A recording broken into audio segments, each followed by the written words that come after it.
ఈరోజు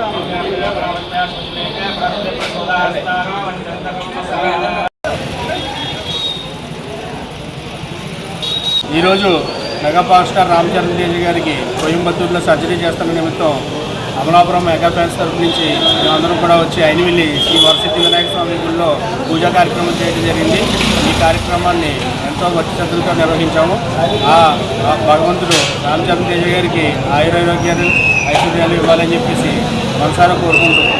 ఈరోజు mega power star Ram Charan గారి కోయంబత్తూరులో శస్త్రచికిత్స చేయించుకున్నాను. దాని నిమిత్తం మెగా యూత్ ఫోర్స్ వారు పిలుపు మేరకు ఉమ్మడి తూర్పుగోదావరి జిల్లా అధ్యక్షుడు శ్రీ సుదర్శన్ గారి ఆధ్వర్యంలో పూజా కార్యక్రమాలు అయినవెల్లి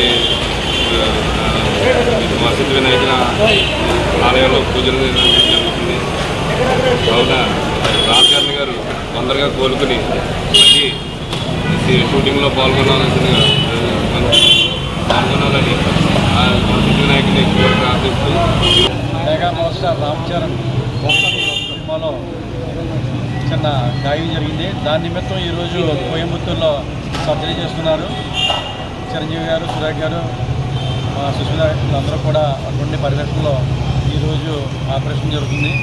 ఆయన తొందరగా ఈ ఆపరేషన్ బాగా జరగాలని సక్సెస్ అయ్యి తొందరగా కూడా ఆయన మళ్ళీ మరింత సినిమాలు చేయాలని చెప్పేసి మెగా జిల్లా అధ్యక్షుడు సుదర్శన్ గారు, కోలపాటి లక్ష్మణరావు చిక్కో గారు ఈ ఆధారంగా కూడా ఈరోజు అయినవెల్లి విఘ్నేశ్వర గుడిలో ప్రత్యేక పూజలు జరిపించాం. ఆయన తొందరగా కొన్ని ప్రజాక్షేత్రంలో మంచి సినిమాలు చేయాలని చెప్పేసి మా అమ్మలందరూ కోరుకున్నాం. జై చిరంజీవి, జై పవన్ కళ్యాణ్, జై నాగబాబు. మన రామ్ చరణ్ గారు ప్రతి సినిమా షూటింగ్లో గాయపడ్డారు. అప్పుడు కూడా ఆయన కొంచెం ఆపరేషన్ చేయాలని చెప్పేసి ఆయన్ని డాక్టర్ సలహా ఇచ్చారు. ఆయన కోయంబత్తూరులో చిరంజీవి గారు, సురేష్ గారు అలాగే ఫ్యామిలీ అంతా కూడా కోయంబత్తూరు వెళ్ళారు. ఈరోజు మార్నింగ్ ఆపరేషన్ జరుగుతుంది. మేము అమలాపురం చిరంజీవి తరఫున అలాగే అమ్మాయిలందరూ కూడా అయినవెల్లి వినాయకుడి గుడిలోకి వచ్చి ప్రత్యేక పూజలు చేసి రామ్ చరణ్ గారు తొందరగా కోలుకోవాలని చెప్పేసి విఘ్నేశ్వరుని వేడుకోవడం జరిగింది. జై చిరంజీవి.